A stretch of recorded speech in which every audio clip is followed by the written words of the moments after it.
हे hi hello दोस्तों, मेरा नाम है कृष्णा और स्वागत है आपका हमारे यूट्यूब चैनल देसी कोडर में। यहाँ आपको कॉम्पिटिटिव प्रोग्रामिंग रिलेटेड क्वेश्चन बहुत ही आसान भाषा में फन के साथ सिखाए जाएंगे। तो वीडियो के अंत तक बने रहें। तो अब शुरू करते हैं।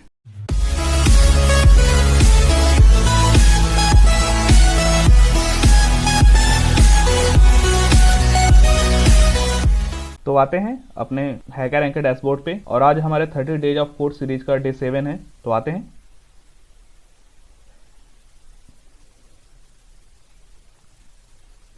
और डे 7 की आज की हमारी प्रॉब्लम है एरे। ठीक है, तो आते हैं अपने प्रॉब्लम पे।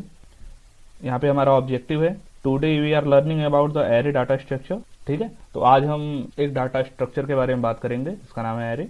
और हमारा टास्क दिया हुआ है given an array A of N integer print A element in reverse order of a single line of space separated number. तो हमारा एक एन एलिमेंट का एरे दिया होगा और हमें उन एलिमेंट को एक स्पेस से सेपरेट करके उसका रिवर्स ऑर्डर लिखना है एक सिंगल लाइन में। ठीक है, तो आते हैं यार अपने ट्यूटोरियल में और देखते हैं आज के क्वेश्चन में यूज होने वाले बेसिक्स। ठीक है, तो सबसे पहले आते हैं हम डाटा स्ट्रक्चर्स पर। तो देखते हैं a way of organising data that enable efficient storage retrieval and use. ठीक है, डाटा स्ट्रक्चर ज़्यादा कुछ नहीं होता है, वो बस हमारे डाटा को एक इफिशिएंट स्टोरेज प्रोवाइड करता है जिससे कि हम उसका सही से यूज कर सकें, हमारे डाटा को प्रॉपर तरीके से रखने के काम आता है। ठीक है, तो नेक्स्ट हम देखते हैं। तो नेक्स्ट देखते हैं array A type of data structure that stores element of the same type generally. ठीक है, तो एरे भी एक टाइप का डेटा स्ट्रक्चर ही होता है और यह सेम टाइप के एलिमेंट को स्टोर करने के काम आता है। हमारे जावा में प्रॉब्लम है, हम जो एरे बनाएंगे उसमें केवल एक ही टाइप का डेटा टाइप यूज कर सकते हैं।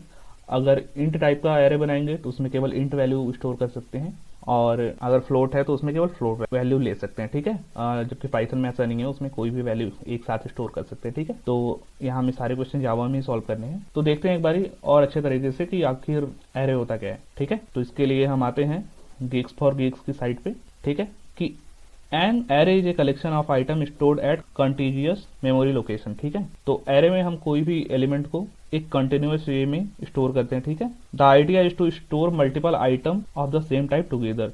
बेसिक आइडिया एरे का यही है कि हम मल्टीपल आइटम को एक ही नाम के साथ सेम टाइप के डेटा टाइप को एक साथ रख सकते। ठीक है, नेक्स्ट जब भी हम एरे का नाम लिखते हैं तो उसका स्टार्ट हमेशा लोअर केस से करते हैं।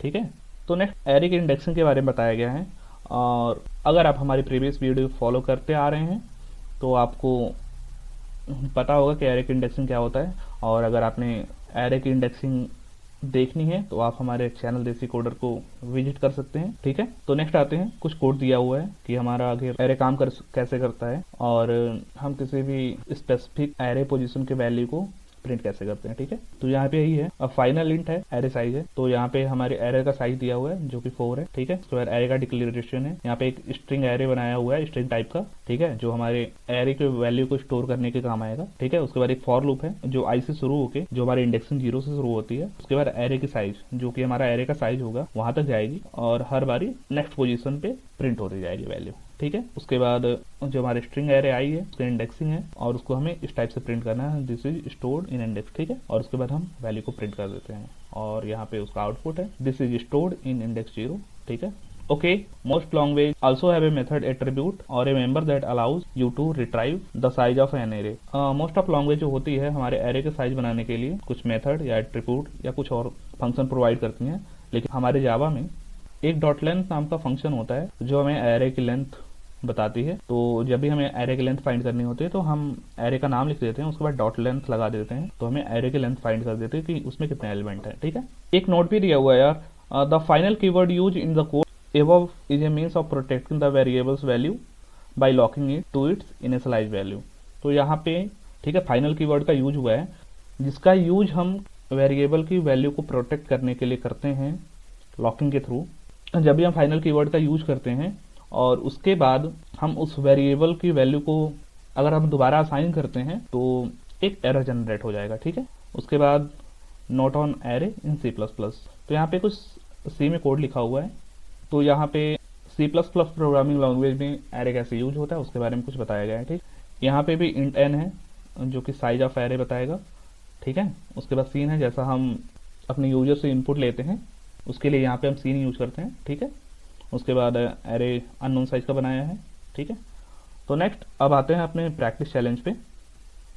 तो हमेशा की तरह यहाँ पे ऑब्जेक्टिव दिया हुआ है, टास्क दिया हुआ है, इनपुट फॉर्मेट है, कॉन्स्ट्रेंट है, आउटपुट फॉर्मेट है, सैंपल इनपुट है, सैंपल आउटपुट है। उसके बाद ठीक है, तो आज का हमारा टास्क है एक एरे n साइज का दिया होगा और हमें उसके एलिमेंट को एक स्पेस के थ्रू रिवर्स ऑर्डर में लिखना है एक सिंगल लाइन में। ठीक है, तो हमारा इनपुट फॉर्मेट कुछ ऐसा है कि हमें एक यूजर से इनपुट लेना है n नाम का जो हमारे एरे का साइज बताएगा, और सेकंड लाइन में उतने ही स्पेस से सेपरेटेड इंटीजर लेने एक एरे में। ठीक है, जो कि हमारा पहले से डिस्क्राइब होगा। और हमारा आउटपुट फॉर्मेट है print the element of array A in reverse order. ठीक है, तो जो हमारे यहाँ पे सैंपल इनपुट है सबसे पहले 4 लिया है। सबसे पहले वैल्यू 4 है जो कि हमारे एरे की साइज है। उसके बाद उसमें वैल्यू पास हुआ है 1 4 3 2। ठीक है, उसके बाद जो हमारा आउटपुट होगा उसमें उसी एरे को रिवर्स करके प्रिंट कर दिया। ठीक है, नेक्स्ट आते हैं अपने कोड में और सॉल्व करते हैं आज की प्रॉब्लम। तो यहाँ पे हमेशा की तरह कुछ इंपोर्ट दिए हुए हैं। ठीक है, पब्लिक क्लास बनाई हुई सॉल्यूशन नाम की, और यहाँ पे एक प्राइवेट स्टैटिक स्कैनर भी है। ठीक है, यहाँ से हमारा मेन मेथड स्टार्ट होता है और यहाँ पे पहले इनपुट लिया हुआ है यूजर से कि हमारा एरे कितनी लेंथ का होगा। ठीक है, यहाँ पे डॉट स्क्रिप्ट नाम का रेगुलर एक्सप्रेशन भी है। ठीक है, यहाँ पे हमारा एरे डिफाइन हुआ है, ये एरे का सिंबल होता है और यहाँ पे एरे का नाम है और हमारा एरे इन टाइप का होगा, और ये n है हमारे एरे में एलिमेंट की संख्या। ठीक है, कि हमारे एरे में कितने एलिमेंट होंगे। उसके बाद एक एरे आइटम नाम का स्ट्रिंग एरे बनाया है जो हमारे एरे में एलिमेंट के वैल्यू को फीड करने के काम आएगा। ठीक है, और इसको स्कैनर डॉट नेक्स्ट लाइन से इंपोर्ट भी हुआ है, और उसके बाद हर एरे को एक स्पेस से सेपरेट भी करना है, तो डॉट स्प्लिट नाम का फंक्शन लगाया हुआ है और यहाँ पे वही एक स्पेस लगाया हुआ है। ठीक है, उसके बाद फिर एक डॉट स्क्रिप्ट नाम का रेगुलर एक्सप्रेशन है। उसके बाद नेक्स्ट है एक फॉर लूप चलाया हुआ है हमारे एरे में एलिमेंट को फीड करने के लिए। ठीक है, तो जो आई से शुरू होके एरे के लेंथ तक जाएगा और हर बारी एक नए पोजीशन वैल्यू को रखेगा। तो बस हमारे एरे में वैल्यू को प्रिंट करने तक का प्रोग्राम पहले से बना बनाया मिला है। तो नेक्स्ट हम उसको रिवर्स करने का प्रोग्राम लिखते हैं अब। ठीक है, तो रिवर्स एरे को प्रिंट करने के लिए एक फॉर लूप चलाएंगे। फॉर जो i = n-1 से शुरू होके, क्योंकि हमारी इंडेक्सिंग 0 से n-1 तक जाती है, तो रिवर्स एरे में प्रिंट करना है तो हम अपना लूप भी रिवर्स में चलाएंगे। ठीक है, तो शुरू होगा हमारा n-1 से, उसके बाद जो हमारा i होगा वो बड़ा और बराबर भी होगा 0 से, और नेक्स्ट होगा i-i। ठीक है, उसके बाद हमें प्रिंट कर देना है अपने एरे की वैल्यू को। ठीक है, लिखते हैं system dot out dot print. ठीक है, उसके बाद हमारे एरे के एलिमेंट को प्रिंट करना है, तो AR I और साथ में हमें स्पेस प्रिंट करना है, तो प्लस स्पेस। ठीक है, बस हमारा कोड कंप्लीट हुआ। अब अपने कोड को रन करते हैं। कॉन्ग्रेचुलेशन, हमारा सैंपल टेस्ट केस पास हुआ। ठीक है, जैसा हमारा सैंपल आउटपुट और सैंपल इनपुट दिया हुआ था सेम वैसे ही प्रिंट हुआ है। ठीक है, नेक्स्ट अपने हम कोड को सबमिट करते हैं और देखते हैं कि डन। कॉन्ग्रेचुलेशन, आसान था, नो रॉकेट साइंस। ठीक है, हमारा कोड कंप्लीट हुआ।